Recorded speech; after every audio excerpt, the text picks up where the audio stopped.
What's going on, you guys? Welcome to episode 4 of the High Dev Perspective.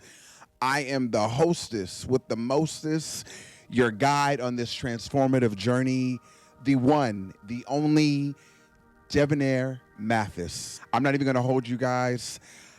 I had to take a couple of weeks off because I have jumped yet again another timeline. It looks like this. If you had listened to episode 3, that was me coming from a place of breaking silence. That was probably the top of the darkness and shadow that I had been holding on to from past realities of this vessel. Because I have now exposed the truth within that, I found that my reality now has been entirely different. Not only am I navigating through this new reality with my dark and my light, my shadow, but I'm now in a space to just experience what they call the human experience. I have now let go of all past versions, everything that has been hindering me in my life, the ancestral trauma that I've been carrying on that was rooted into my DNA. And I have now addressed it, and I have released it, and I have now let it go. And so because I have now done that, I am now walking into this new reality where things are just a little bit different. And one thing that I can tell you is it's not only the synchronicities that are coming in on a day-to-day basis, it is now manifestations that are coming in quicker. It is pure, unconditional love and light. And this is new for me. I am extremely grateful. I'm very happy. I had to sit and process what this looked like. And immediately after I said what I said in episode 3, I kid you not, I experienced this new reality within 24 hours. I just feel as though I'm just here. I'm just present. My past and everything that I've done then is just what it is. It's my past. And I am in a space where I can talk about it freely and not let it be me or this direction as to where I'm going now, because it was a past version of me. Everything that I've experienced in all of my past versions are now on the forefront. They are now on this platter. It's just me having conversations and experiences, sharing stories of all these things that I've done and what I did to get myself out of it, because I'm no longer those versions of me anymore. Because of that, now all I do is just radiate from a heart space. This is what I was saying is new, because I've never been here before. What I thought was radiating from a heart space was an unhealed version of me loving myself, but majority of the time loving other people and pouring into their cup, but from an unhealed place. So now, if you were to ask me how I'm feeling, I've been pouring into my cup. I take care of my mind, my body, my soul, my spirit, and my shadow. I have a balance of both of, my light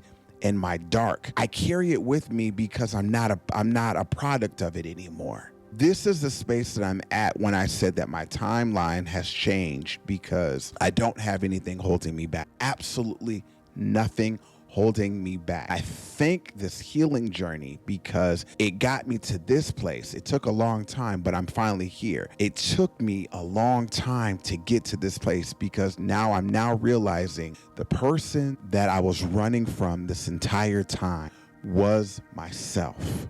And now that I'm in a space of self, this is the new experience that I'm experiencing. And this right here is new. I'm still trying to grasp what this looks like and how this feels. I am extremely grateful. I'm loving at a high frequency, and I do realize that I am radiating at a high level. It makes all of the sense as to why I was supposed to put the high dev perspective on hold, because I wasn't finished doing the work that was necessary in order for me to speak at what I now would confidently say a mastery level as far as this healing journey, because I was still holding on to one part of me that experienced in a previous version of myself. And because I have now let that go, I have literally at a complete 180 on my reality. I had multiple breakthroughs. I had multiple aha moments. Hell, I even seen what is to come, at this level now. So I'm really happy that I can be in a space to share my experience, especially my darkness, with my lightness, and come to the table with both of these things in a space where you can take what resonates in your experience and see what you can do to adapt parts of my experience on your healing journey. This is not coming from a place to brag. I have been put in this position to help the collective consciousness elevate. And because now I'm in a space where I am now elevated, all I can do now in this moment is share my experience with you guys, and in hopes that you take what resonates from my experience and apply it to yours to allow yourself to step into your full authenticity and your full potential.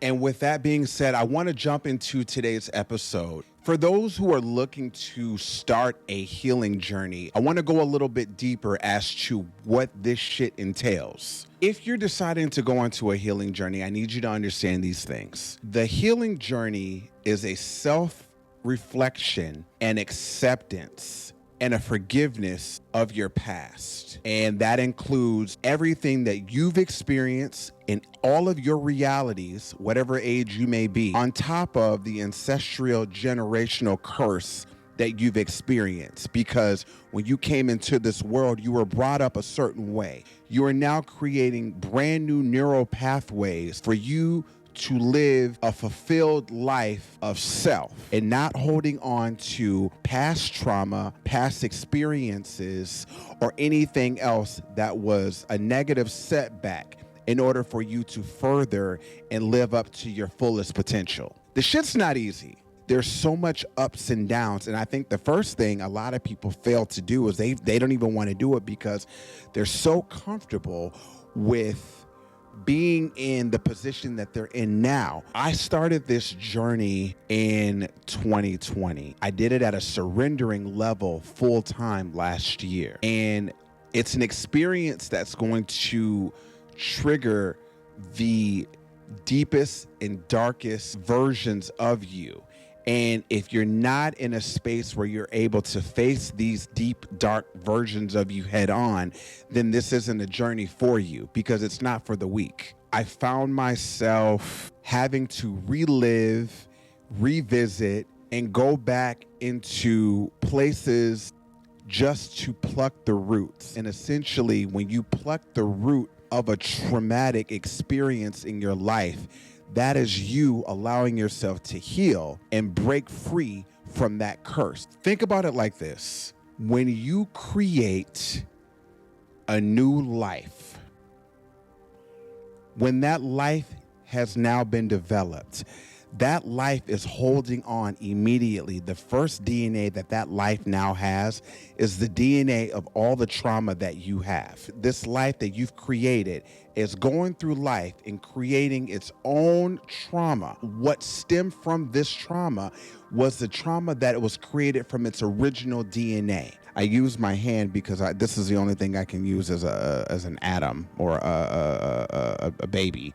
When I decided to go about this journey, I knew that I was letting go of generational trauma that not only did I experience growing up in this vessel, but the ancestral trauma that was behind, that was passed down from my mom and my mom's mom and my mom's mom. So essentially, the journey is breaking free and allowing for you to come to essentially the purest and surest of self that is to come. Because I genuinely do believe that we've all been here. I was having a conversation with a good friend of mine, and we made this agreement that the only thing that does come back into this life is the conscious. I have been and I've lived multiple lives, and I'm very aware of what these multiple lives look like because I've cleared out this trauma, the ancestral trauma, to get back to my original conscious. This is the outcome from a healing journey. Because it's so much and it's so intricate and there's so much involved, especially what I just giving you, a lot of people don't want to do it. They're just like, you know what? I don't know. I'm going to just say, well, what I got going on, if it's not broke, don't fix it. However, you start realizing that the patterns that you're continuously doing, they're not working for you. And in my case, that was what it was for me. I was doing certain things. I'm just like, I'm still getting the same results. So when I decided to jump on the healing journey, I realized, okay,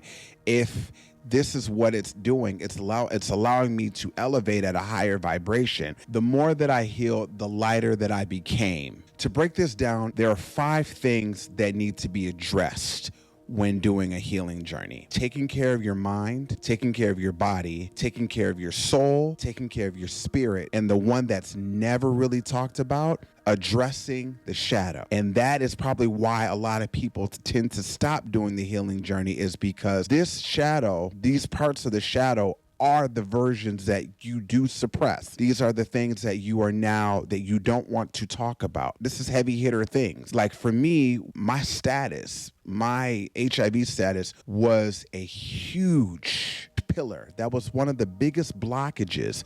I had gone through each and every level of this journey, but it was just like, you know what? I know that in order for me to break free from this whole ancestral trauma and everything that's to come, I have to address this, which is why it made sense why it was like I said, the last thing on my healing to-do list, if you will, that needed to be addressed. But I'm thankful that it was the last thing that needed to be done, because all of the things that I did within the journey got me to a level to confront this in a way where I was able to talk about it head on and break free from it. The most fragile part of the healing journey has a lot to do with the inner child. The reason why the inner child is a huge component of this journey is because at that age, you are at your purest.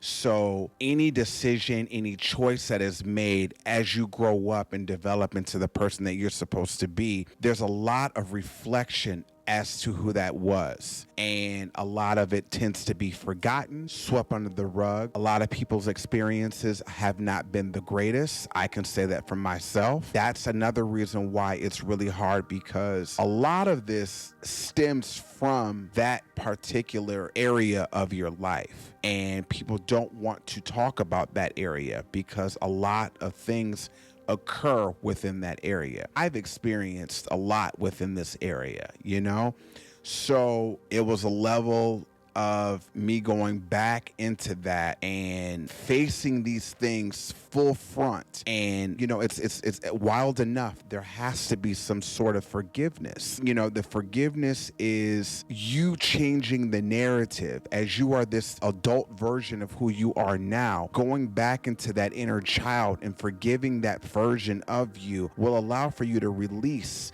and continue on a new pathway, which again was what I'm talking about with neural pathways. Continue on a new pathway along your journey to help you elevate. Whereas if you don't do this, as a result of that, you're holding on and hindering on to something that is blocking you from your highest potential. This is a fragile part of the journey because it's probably the most traumatic for a lot of people, me being one. For me to go back and relive these experiences that I've let go, I actually haven't let them go, because I found that some of the choices that I were making now as an adult stemmed from these particular experiences in my childhood. When you do go into that part of your subconscious or conscious mind, if you will, I do say go in with grace. Give yourself a lot of grace and give yourself a lot of patience. This whole entire journey needs to have both of these components. This isn't something that you want to just rush into, because this takes time. Like I said, I can't stress this enough. I've done this going on 4 years now. It took me 4 years to get to the level that I'm at right now, going through this process. And there's been a lot of ups and downs along this path. If you're not in a space to seek counsel from a therapist, I have two recommendations here that I thought would work really well. I found that the Shadow Work Journal was a great guide. It's an interactive journal that will allow you to identify your trauma and trigger.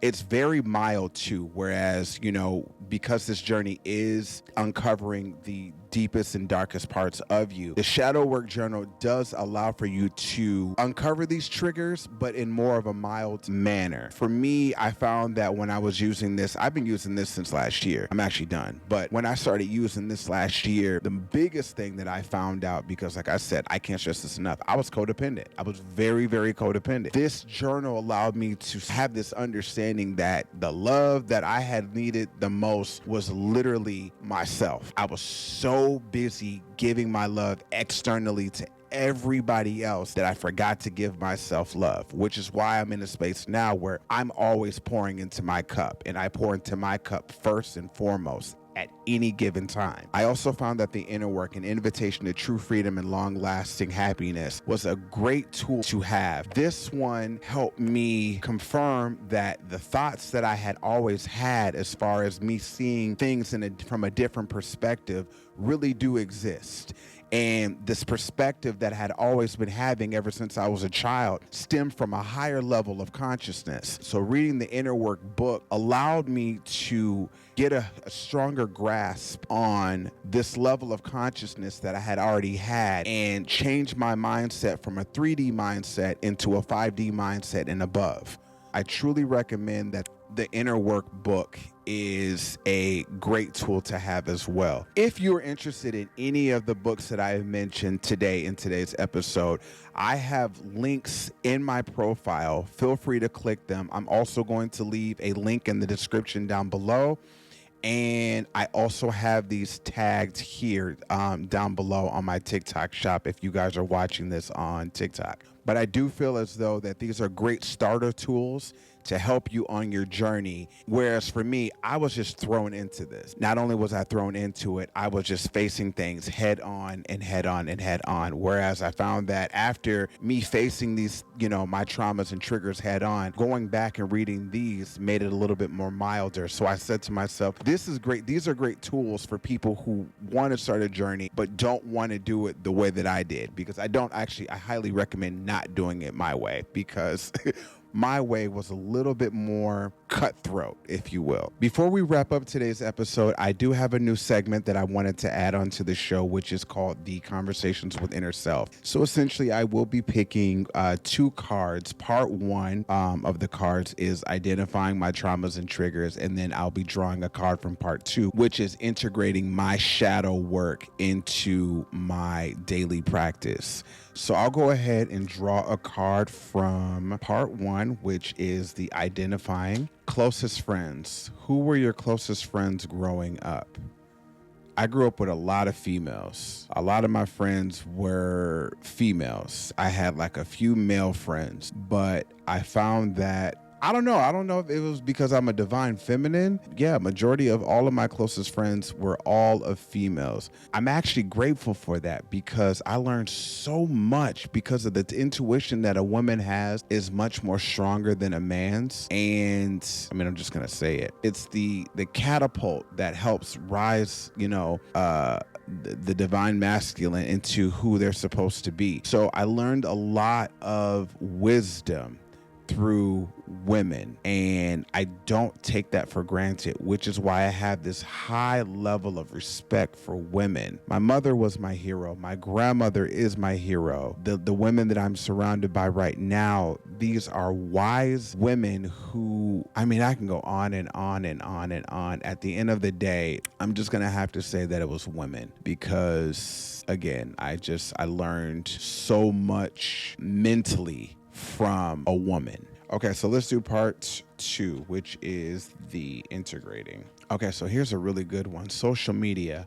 How does your online persona differ from your true self? Could this discrepancy reflect parts of your shadow self? Absolutely not, because the version that you're getting of me right now is the version that I am outside of social media. I am operating from a place of transparency, authenticity. That's what it is, transparency. I only can operate from a place of transparency now. Like, I'm allergic to pretending to be something that I'm not, unless I'm acting, of course, like, in a movie role. But other than that, my truest self is exactly what you see and what you hear. I definitely shoot the shit, don't get me wrong. But at the end of the day, conversations typically need to be at a high level to keep me intrigued. That's for damn sure. Otherwise, if we ain't talking about nothing, I'm checked out, respectfully. Aside from that, no, I would honestly say that the version that you see right now is the version that you get outside of social media. I definitely like to have fun, and I showcase that and I portray that. If you have my social media, you already know that I genuinely don't give a fuck. And it's just because I'm just in a place of freedom, and I'm in a place of play. And in fact, I really like the fact that the social media aspect of my healing journey has allowed me to break barriers from myself, to showcase versions of myself that I had been hiding from the world. And now I'm in a space to show these versions to my platforms, Instagram and TikTok and whatnot, and just, have fun. Ladies and gentlemen, that is going to wrap up today's episode on Healing 101. I want to thank you so much for being in a space to receive, and I am genuinely excited for you to embark on this journey with me. When I tell you that it is transformative, it is enlightening, it is probably one of the best things that you could ever do for yourself. I can't stress enough how much of a contribution that you are doing, and allowing yourself to break free from generational curses it's eye-open, and I am a living experience of it. I am living proof of it, and I wouldn't trade this for the world. If you enjoyed what you've heard, please consider subscribing or following us on your favorite podcast platform. We are now on Spotify and Apple Podcasts. Feel free to reach out to us on social media, which is the High Dev Perspective on Instagram and TikTok. And lastly, if you have a topic that you want me to cover or you want me to answer on the show, please email me at thehighDevPerspective@gmail.com, and I might go ahead and feature your question on an upcoming episode. I'm really, really excited to be in a position to dive deep in these topics, from a personal level without any limitations. That means the world to me. Again, it makes sense as to why the divine told me, yo, you're now in a space where you can finally do this and have examples and be in a place where you're free to share these experiences. And if I can help just, impact one person's life, honestly, then I've done my job. If you like what you've heard, please consider following me on your favorite podcast platform. I am now on Spotify and Apple Podcasts. Feel free to reach out to me on social media, and the handle is the High Dev Perspective, and that is on Instagram as well as TikTok. Please like and subscribe to me on YouTube, which is the High Dev Perspective. And if you have a question that you want me to answer on the show, please reach out to me at thehighDevPerspective@gmail.com. And I might feature your question on the next episode. Okay, I will see you guys next week. Bye.